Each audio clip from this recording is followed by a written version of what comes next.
Access granted. Subject: interview with Emily and Lenny from Hasbro.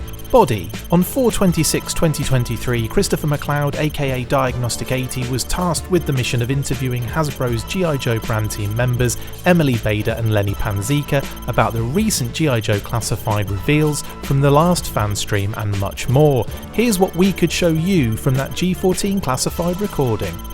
Access granted. Hello and welcome to the Full Force Redacted, brought to you by Generals Joe's Reborn.com with me, Christopher McLeod, aka Diagnostic 80. On the show today, we have managed to convince two wonderful people from the G.I. Joe brand team to do an interview, and let me tell you, it took a lot of convincing. Marketing mindbender Emily Bader and metalhead rockstar designer Lenny Panzica are here to talk about all of the awesome reveals we've had over the past few months. Guys, thank you so much for spending a little bit of your day with me. How are you both doing? Mind-bended.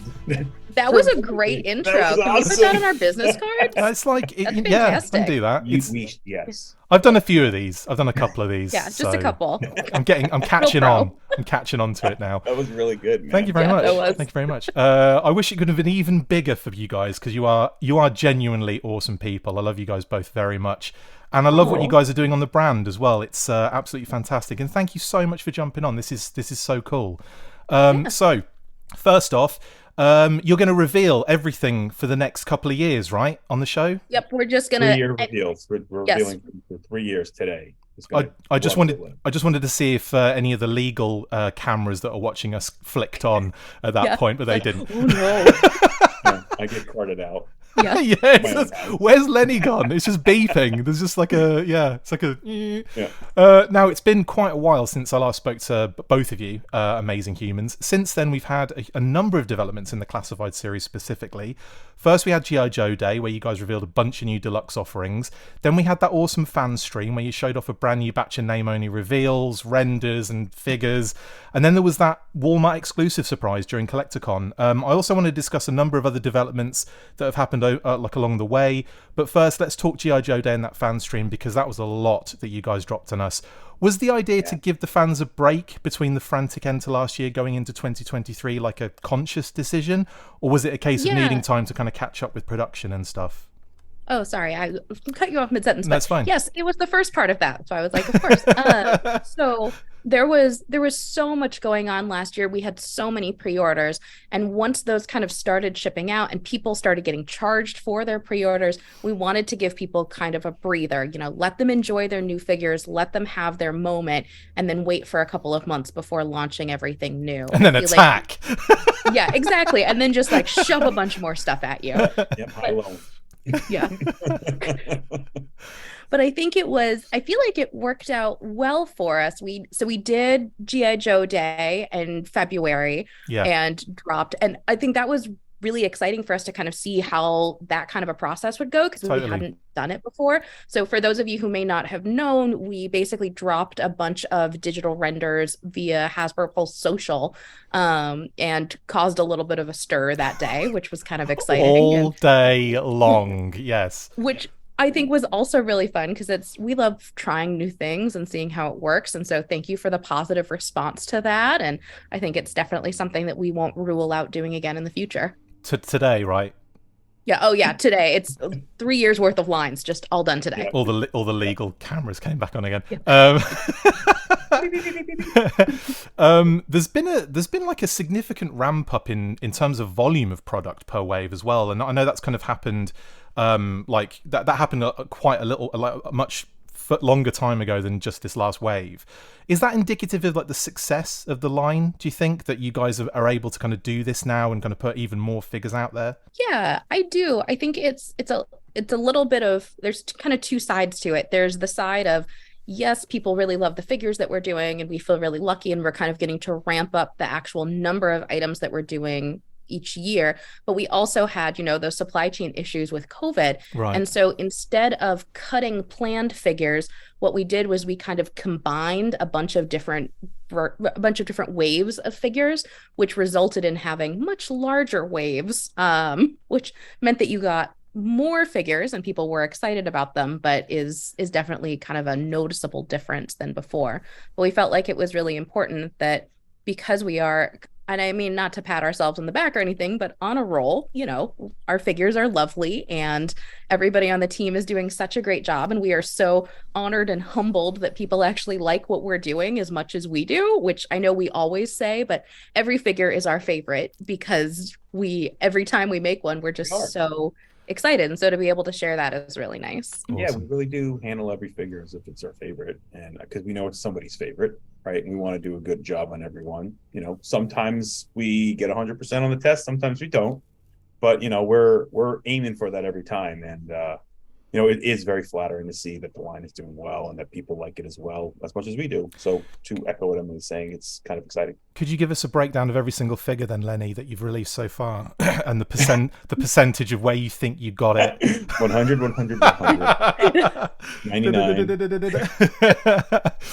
Don't do that. That I've tried. It's how hard I tried, not how, you know. I don't want to be. What's the percentage of effort you put in for each figure? No, don't do that. Oh, if you think it's anything less than 100% on every figure, you've never had a conversation with one Leonard Panzica. Oh yeah, no. Lenny is absolutely one of the hardest working people I have ever had the pleasure of meeting and working with and getting to where, and I know he's not making eye contact with me because he's like, please stop talking about me right now. But he is seriously like, we have so many wonderful humans that come together to make this amazing line, but this is Lenny's baby and he loves this line and he is so passionate about it and so driven and so detail oriented. And I think that is really one of the things that fans have picked up on. It's that passion. It's all of the, as he would phrase it, the little greeble that goes into the figures that makes them so special. Yeah. And I think that's wonderful. And it is exciting to meet a lot of partners who share the same passion, right? So our sculpting team, our engineering team, our marketing team, we all kind of come together, powers combined, to make these figures. And it's exciting to do. It's like the G.I. Joe world, and we're just kind of embracing it. And I feel like one of the things that I like to say is everybody at Hasbro is a nerd, but we're all nerds about different things or different elements of things. And that's why we end up working so well together, because if you have like 100 of the same kind of nerd working together, it's like always going to be exactly the same. But because we have so many different nerds adding in input and saying, you know, oh, this is amazing. Have you thought about maybe doing this? Yeah. I feel like we kind of our team continues to propel us forward with all of the amazing things that we come up with. So again, thank you so much to everybody who has had their hands in these figures and on this line. We couldn't be where we are today without all of your help. Thank you to the nerds, is what you're saying then. And yeah, thanks, yes, nerds. Exactly. Thanks, nerds. No, that was all really nice, and then I ruined it by saying that. Well, speaking of Lenny's kind of work on the line as well, based on that, the reveal showed us that you're kind of mixing it up with very classic designs like Copperhead, for example, Tunnel Rat, Torpedo, and so on. Newer updates like Steel Core, Rock and Roll, and in some cases reimaginings of characters like Shadow Tracker. What makes you decide on whether a character needs to stay vintage or get a significant update? I think it's kind of like turning the gears a little bit to like work the engine room so that the pressure is just right. Right.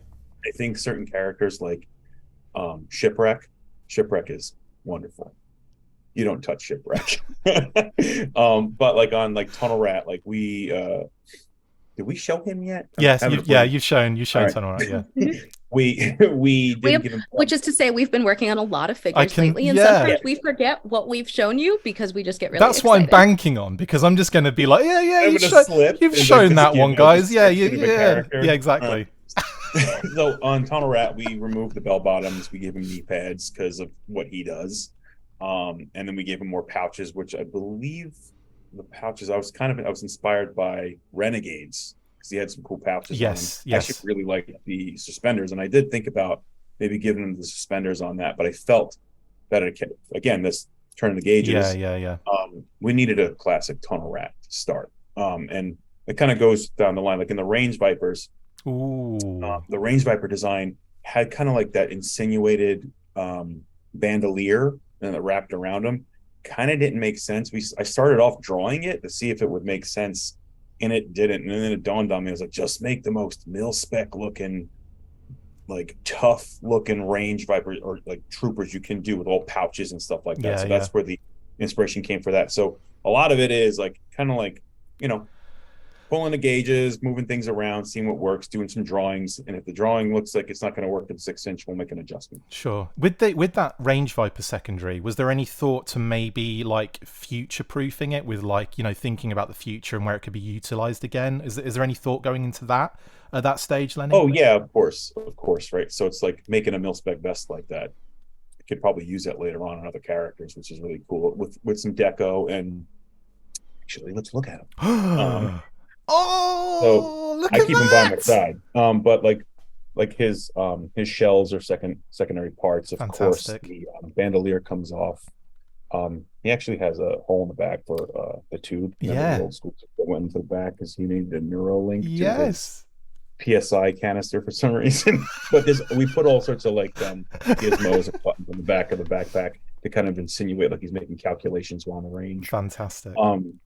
But yeah, like definitely baking that sort of stuff in. Like there's also a sheath for his sai. Ooh. So stuff like that. Like so like we can put different weapons in there later on.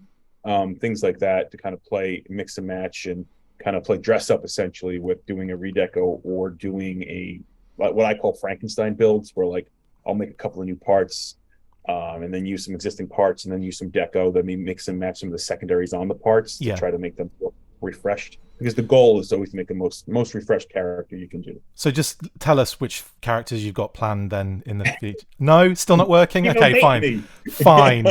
No, that's great. I feel like, and with the Range Viper, you know, the original concept drawings that we saw, we were all like, okay, this is cool.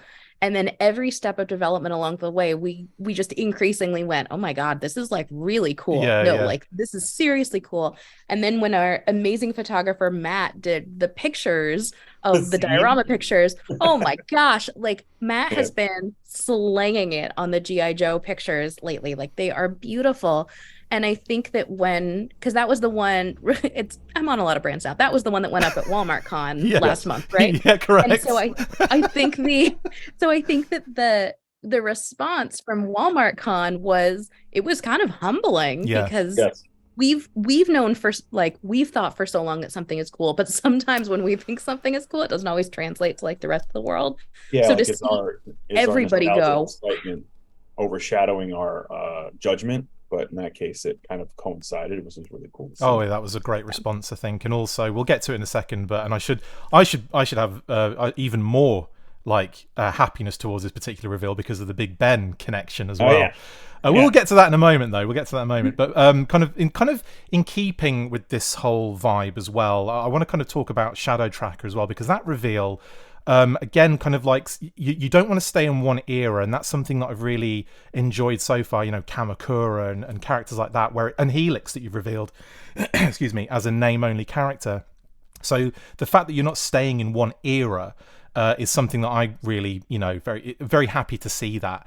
And it's cool to see you reinterpret some of these characters as well, because Shadow Tracker is very different from his Pursuit of Cobra design. Mm-hmm. Was there a reason you wanted to do something different for him in particular? He was a combination of resources and modernization, right? So like he had that really cool clear mask, which I thought was kind of sci-fi. At the same time, the way he reads is like poacher, always in the field. Why would he fashion himself a mask out of some of the bones, the animals that he's hunting, or wear some of the animals as trophies? I mean, he is a trophy hunter, so why wouldn't he wear them on him? So I thought it'd be kind of cool to give that option. You can still put the clear mask on to be the classic look. But I just thought a skull mask would be badass, to tell you the truth. So, and it's a Jaguar, just so everybody knows. Wow. And I was playing with the idea of like Shadow Tracker, like the Jaguar is that sort of creature, so he's mastered it, so he's wearing it essentially. Fantastic. What is gonna actually we're working on right now is the finish of the bone. So like what you saw is a little bright and the reveal, but I think we're trying to make it look more realistic. Just gonna rub it into the dirt for a little 5 minutes. Rub in the dirt a little bit. And then some of the other parts were a little resource driven, right? It isn't exclusive, so our resource pool is a little different. So pulling from other parts and pieces to make a character look a particular way. Then how do you make it cohesive, right? So if you're going to do it, make it so that the figure looks as if it is purposely done that way. So that's that's one of the fun parts of the job, right? It's kind of like figuring out what you can do with what you have, Right. make something refreshed and new. I'm very I, pleased with how it came out too. I can't wait to Totally. show in person. I feel like a lot of what we do is story driven. So much of GI Joe is rooted in storytelling, Yes. and that is something that has always been really, really important on Classified. Is how do these characters fit together? How do their accessories help with their story? How Mm. does this kind of continue your understanding of who they are as characters? There's, so many different iterations of these characters over the years, and how do we kind of pull parts and pieces from those into their classified versions, and kind of what does that mean for how you interpret those beloved characters? Absolutely. Is that narrative going to be explored even more kind of going forward, like in other ways? Is there a plan for you guys to kind of give us more in the way of like direct narrative storytelling for the line? God, sorry, that's a really bad question, isn't it? You guys, No, like, we cannot talk about that. I mean, there aren't really any plans for now, but I think it's always something that we found really interesting is kind of, how can we, because this to us is part of the GI Joe canonical universe, and Yeah. which, by the way, canonical, one of my favorite words to say. But kind of how can we continue pushing that? And I think that the whole brand team is, we're all rooting for the future of GI Joe, and really, what does that look like? This is a brand that constantly reinvents itself to kind of fit with what is modern and what is the fashion brand. Exactly. We are at our core a fashion brand, And which is I always love. I think any good action figure design can tell the story through its design and with the help of its packaging. So like with Tiger Force, we're kind of telling this like jungle battle kind of story.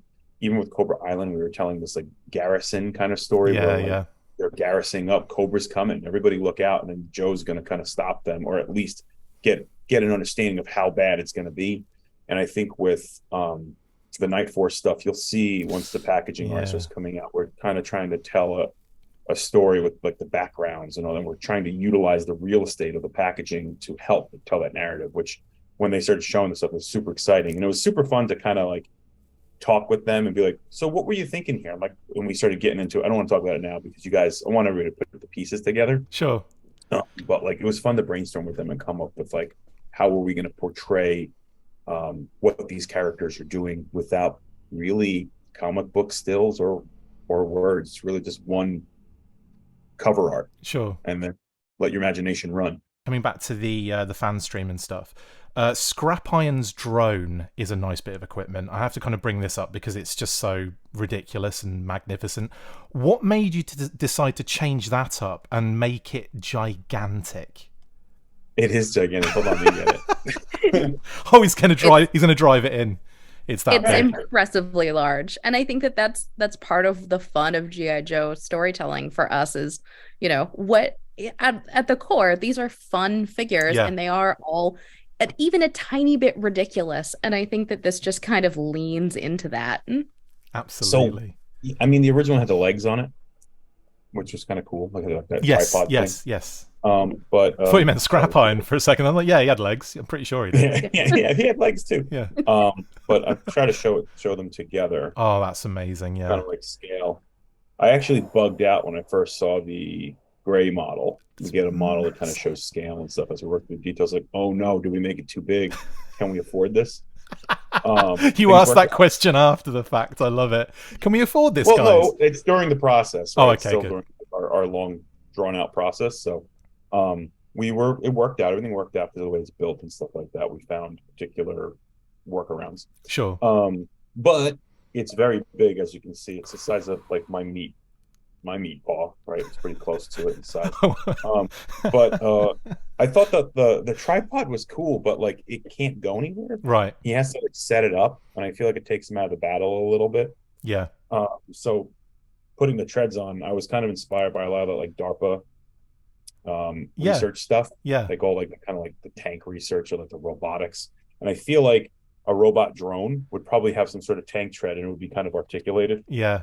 So it can like go over certain things. I thought it'd be kind of cool for posing too. I love the photography a lot of the fans do. So how do you make it so it's a little more dynamic? So like on top of rocks and Yes, stuff like that, what would absolutely. it look like?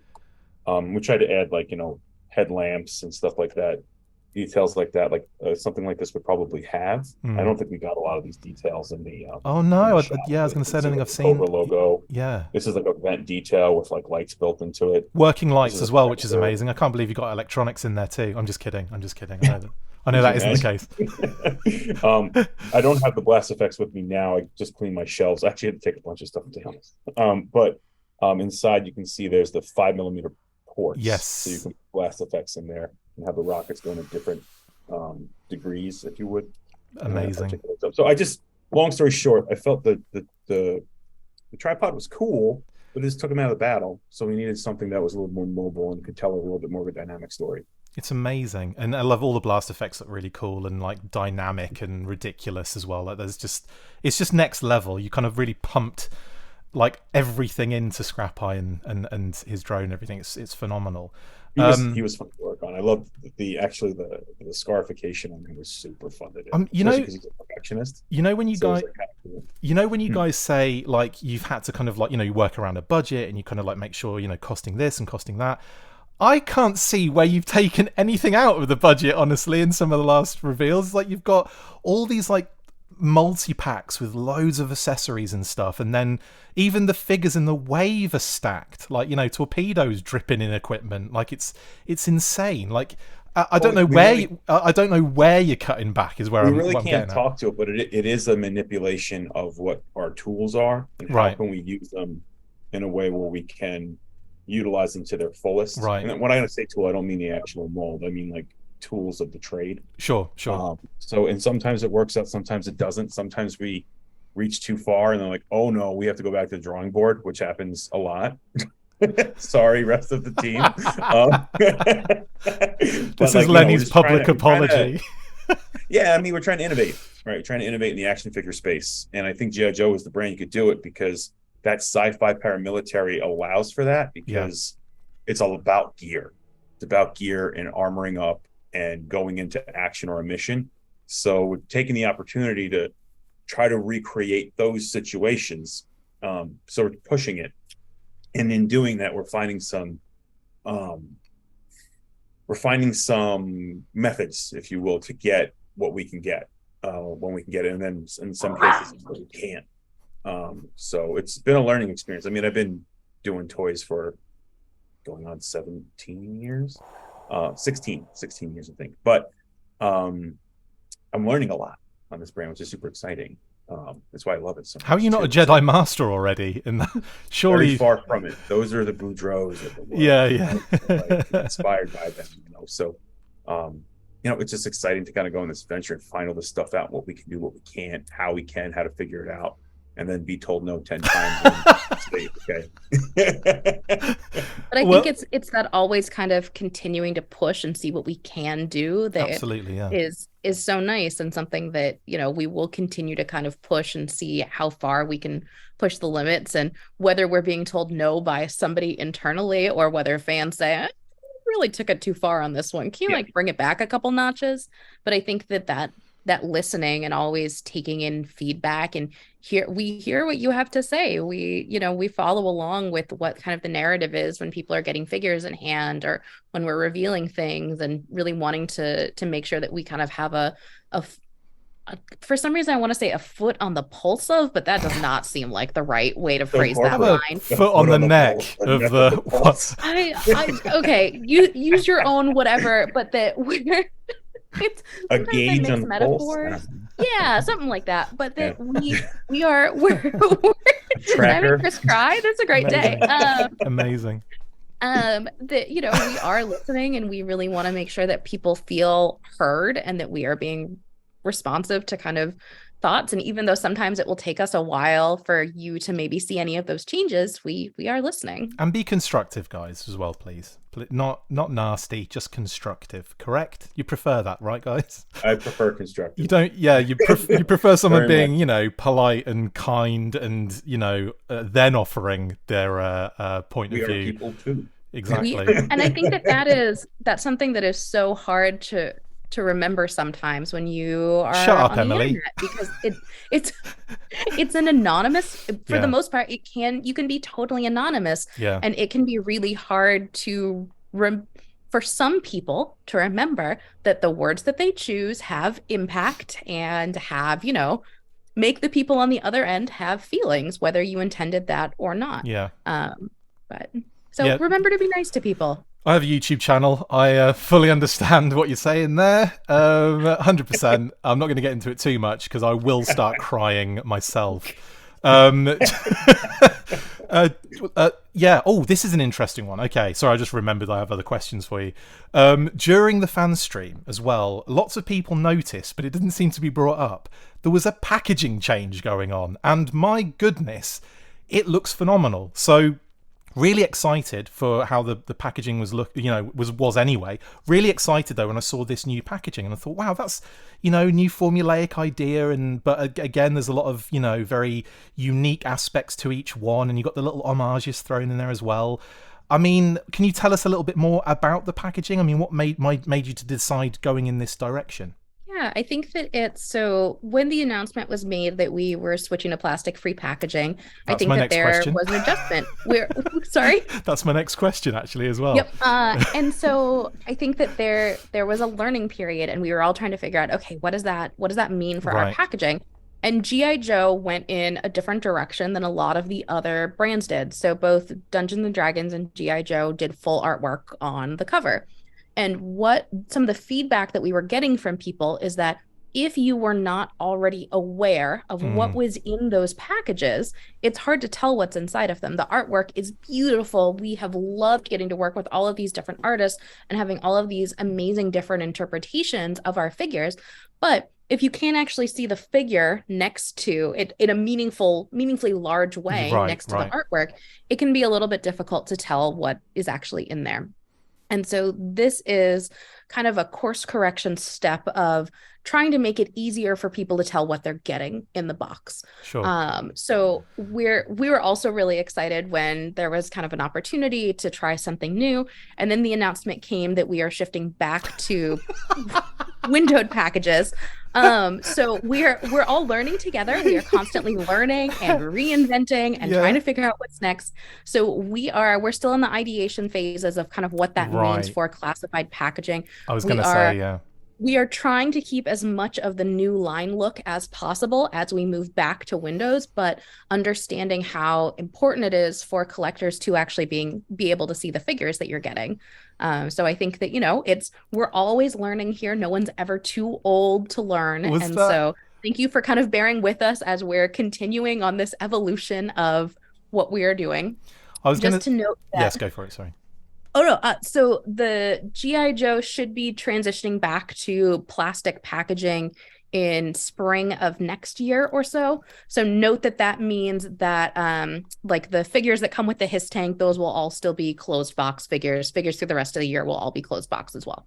Awesome. Thank you so much for that. My question was going to be, now that you've got this new packaging, what are you doing next? Seeing as everything's changing again. Was that one of those things where you were like, oh, that would have been good information to know yesterday when... I feel like there's sometimes we're all, we can only work with the information that we have and kind of do our best given the circumstances. And so our team is incredibly gracious and agile, and every time we are kind of given another piece of the puzzle, we're able to pivot and kind of figure out what comes next and kind of how does this continue to propel our journey forward. So thank you to everybody for hanging on with us as we're figuring out we are not infallible humans either.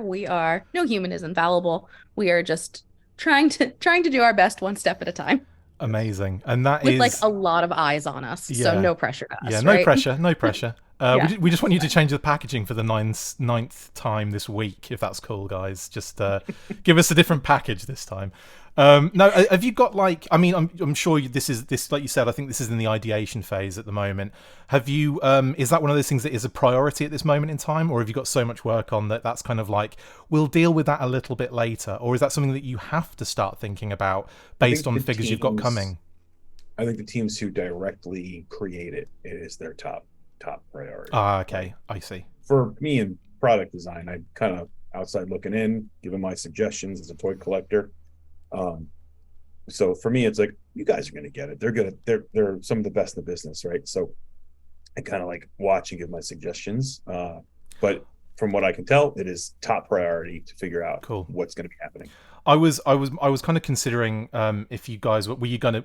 My thought was, would you go back to like the original style, or would you kind of go in a different direction? And it sounds like there might be a different direction going. Okay, cool. That's the plan is not to go back to the original style. So we feel like we've kind of graduated from that, and we want to kind of keep pushing forward on our classified journey instead of kind of making a circle out of it, I guess. Sure. But I think that our packaging and our branding teams are, as Lenny said, so incredibly talented, and it's kind of a fun challenge for them because you don't often get to say, all right, this is what packaging was, this is its middle step, now how do you want to interpret that in the future, and what's that going to look like? Awesome. Cool. I've squeezed enough out of you guys about packaging now.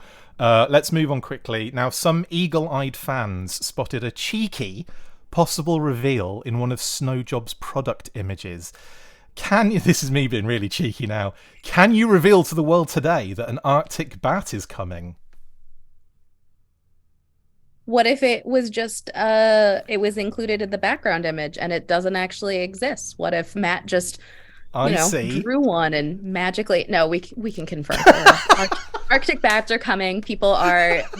That's why we put Easter eggs in, for people to find them, so that people get excited about them. So there will be Arctic bats coming in the line. That's amazing. For a second there, I thought, I've definitely pushed it too far. Emily's never going to speak to me again. I've got all legal. I've got the little red dots to start appearing on me. I'm like, no, that's amazing. So Arctic bats, fantastic. Well, there you go then. It's official. I can. What you saw was the tip of the iceberg with them, though. They're an iceberg. Iceberg's coming as well. I'm kidding. No. Can you imagine that this keeps on like? I know. Yeah. Every snow character? Now it's an avalanche. Avalanche is coming. Well, we went in on them. We had fun with them. So I think I was kind of bummed. I was like, can we show them? But brilliant. I'm going to stop. But I think you guys will like them. I like them a lot. Fantastic. I like them a lot. They're pretty fun. I really like bats, though. I think that they're great. Oh, yeah. There's so many things that you could do with them. And I think that in the kind of the grand scheme of theming our approaches to things and how do we really build out ecosystems and stories, how do bats fit in, and really how many bats are too many bats? And what people have been telling us is perhaps there is no limit to the number of how many bats is too many bats. I want bats for every situation. It depends. If you're talking about the animal, then I would still say I'll have loads. They're the cutest little things. Flying fox is a very cute animal. I think it's an underrated animal. Yeah. Have you seen this thing? Yeah, it's incredible. What's a flying fox? You've never seen one? You saw a favor look at the flying fox after the meeting. They're adorable. I'm going to look that up. Google it now.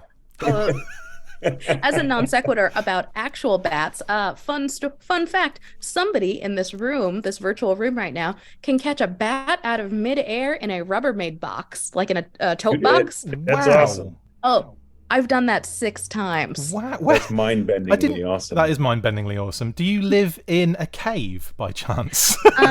So I lived when I was going to grad school in upstate New York. We lived in a house from the 1800s, and occasionally we would have a bat friend come and visit. And the house had these beautiful floor to ceiling windows. So I had these amazing curtains on them that were like 96-inch curtains or something. And holy smokes, did the bats like hanging upside down from my curtains. That is amazing. And so usually sometime around 2 a.m, I'd get woken up by like a weird noise and be like, ugh, another bat. So I'd herd the cats out of the room and get my bat box. And also, fun fact, bats cannot like vertically take off. So if you do catch a bat in a box, you actually have to tilt the box over and basically force the bat out and have them fall. And then they need like 2 to 3 feet of takeoff space, so that you have to make sure you don't do that directly above the ground so that they can take off and go on their merry way. Right. So everyone watching now, go catch bats. That's how you do it. Perfect. That's when legal is going to come out and be like, animal cruelty. Emily, really? This is what we're talking about. Facts are very important. They are. Usually on a show like this, it would be a more Battle Android Trooper fact, but that's totally fine. Okay, well... You know what? I bet I could catch one of those in a tote box too if somebody threw one at me. Just, They're slow. If we're transitive properties. They're slow. They're slow. You can catch them. They need about 2 or 3 feet of takeoff space as well, actually. Right, so you also revealed 2 more Walmart exclusive classified figures in Big Ben and Range Vipers, which we saw a little while ago. What was very interesting here was the fact that Walmart will now have a new Night Force theme, as we kind of insinuated a little while ago. Can you give us any more details regarding that particular narrative, or is it just like you'll find out when you find out? I think most of it is you'll find out as you get the figures. I was playing with the idea that Night Force is called into action when something that is nebulous and the Joe team doesn't quite understand the whole situation completely. I see. And it seems like it could be pretty serious or a new threat. They call in the Night Force. And I thought it'd be cool to have Night Force a little more global as well. So pulling in characters from around the globe to go and handle the situation. Who are you talking about by chance? Maybe Big Ben, perhaps? perhaps. Mayhaps. But yeah, so calling them in to figure out the situation, and you'll actually notice on Big Ben we gave him like a new logo. Yes. I like Griffins. Griffins are really cool. I'm doing some research on them. They're the protectors of treasures, not necessarily gold.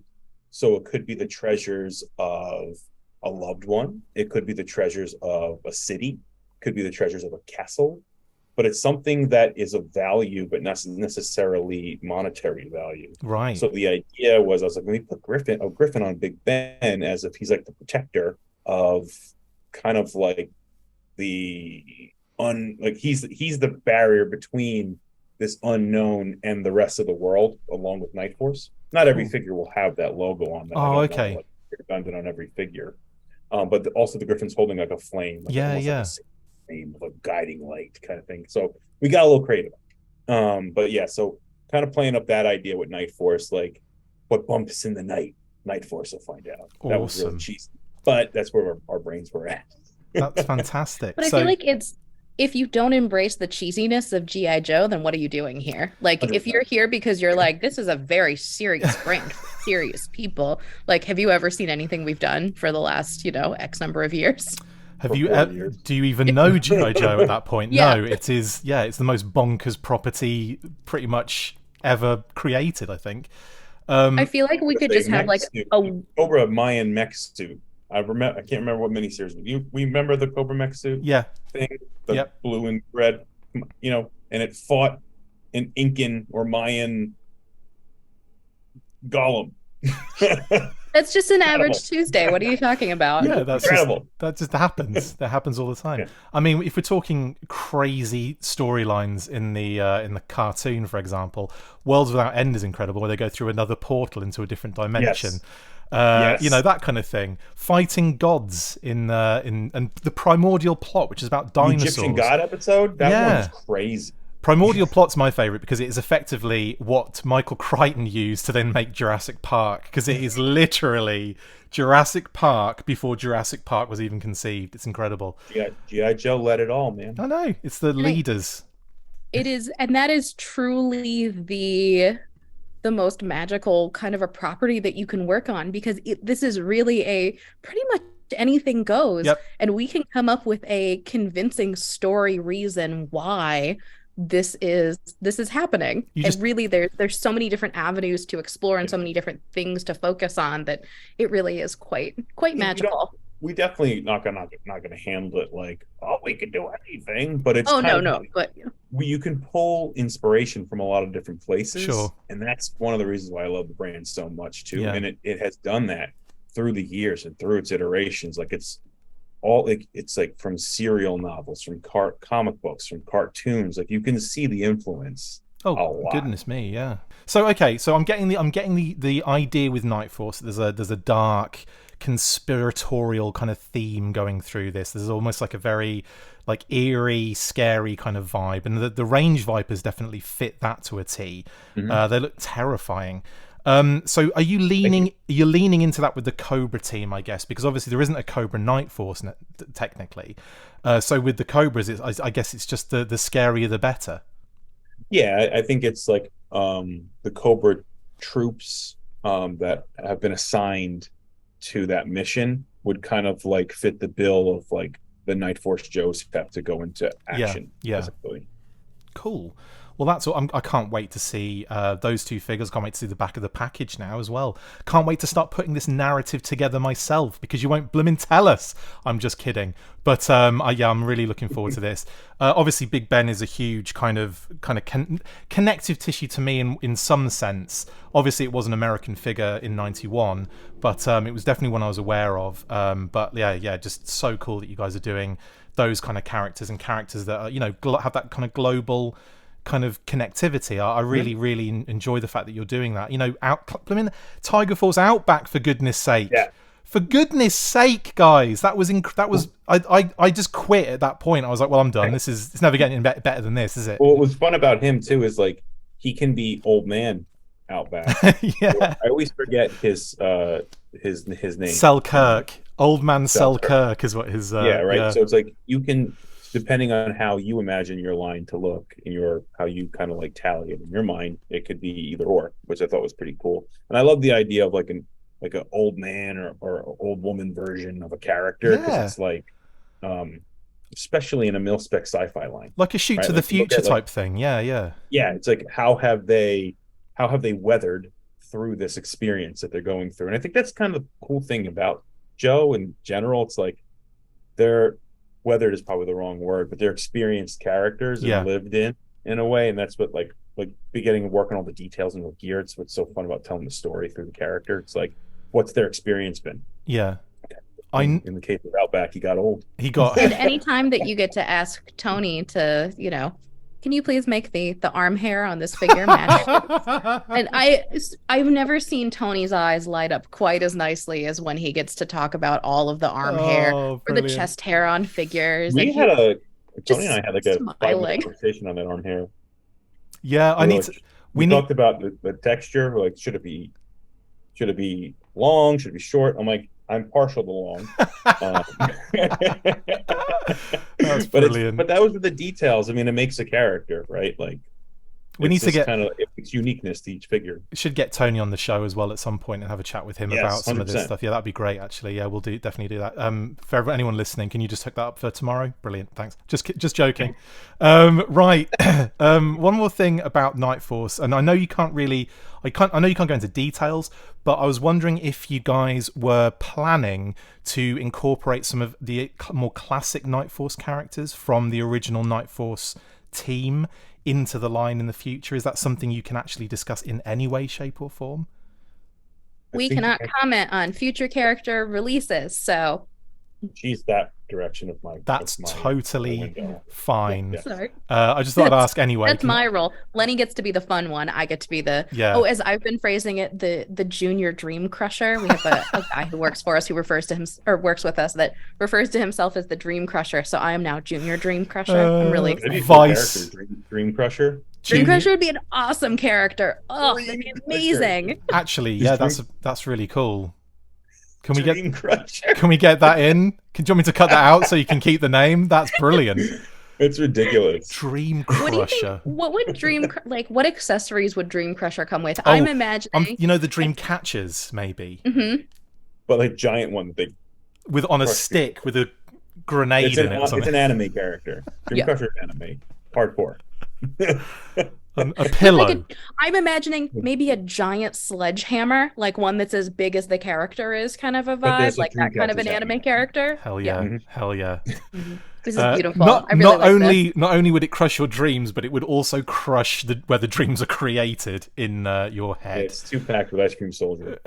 Oh, please. I am a big proponent of Ice Cream Soldier. I feel like, And he should come with a little tub of ice cream as well, shouldn't he? Serve. Yeah, that would be so dope.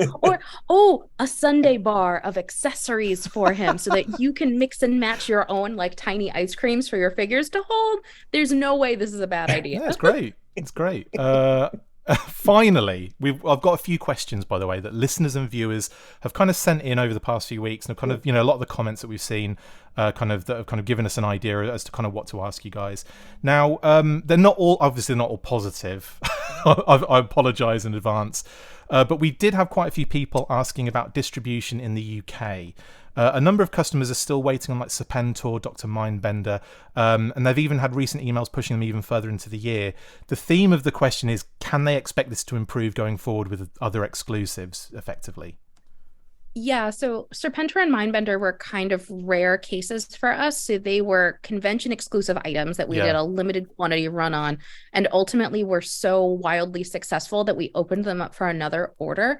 But what that meant is that we had to do a rerun on them. Right. And so ultimately, depending on when you placed your order, you were either in the kind of the first batch or the second batch, and there were large time gaps between them. Yeah. Because for many circumstances, you can't necessarily just kind of say, let's do a rerun. Just switch the factory back on. Yeah, exactly. Exactly. And so that is kind of one of the reasons why. So for the majority of characters moving forward, these are exceptional cases. Awesome. Okay, well that's great. No, that's exactly what I wanted to hear. We had a number of viewers ask about QC issues, quality control.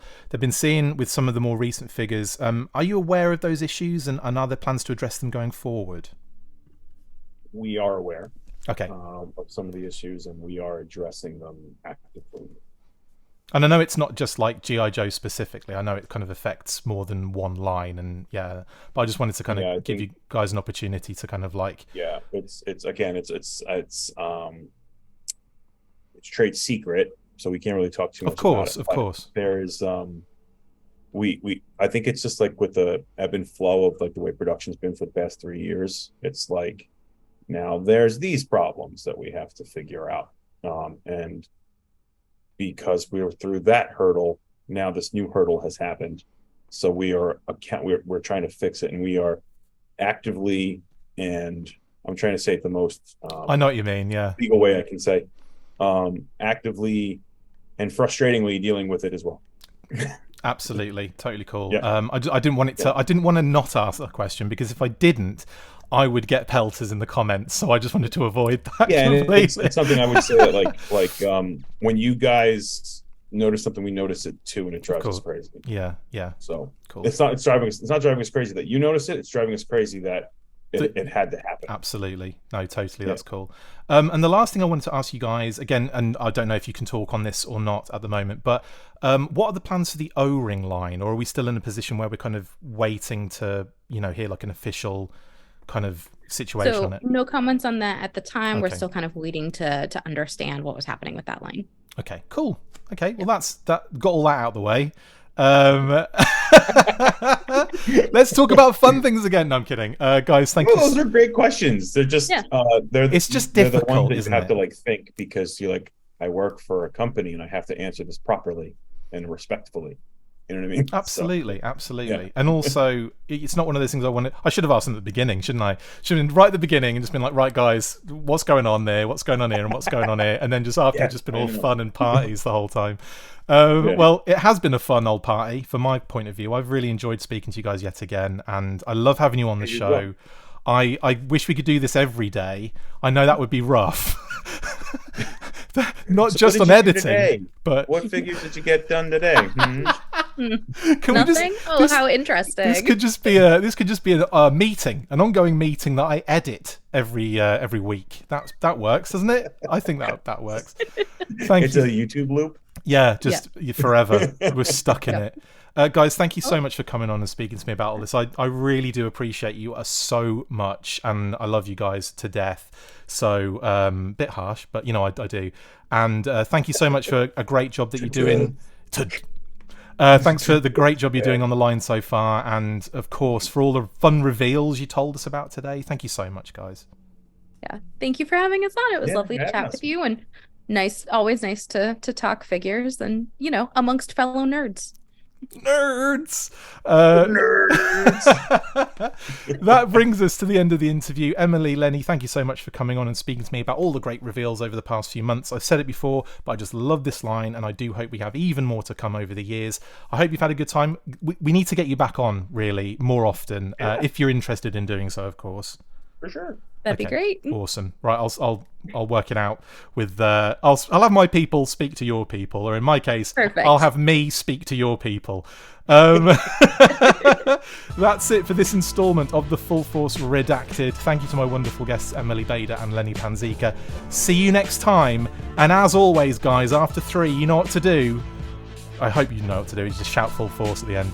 1, 2, 3. Full Force! Fantastic. Change it up.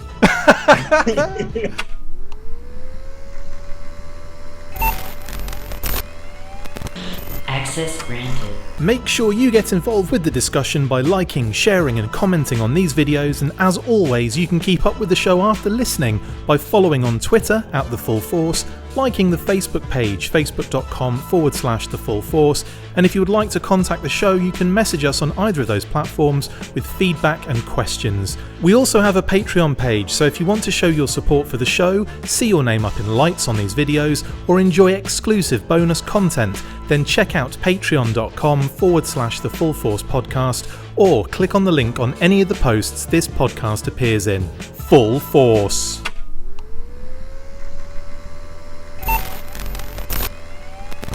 Access granted.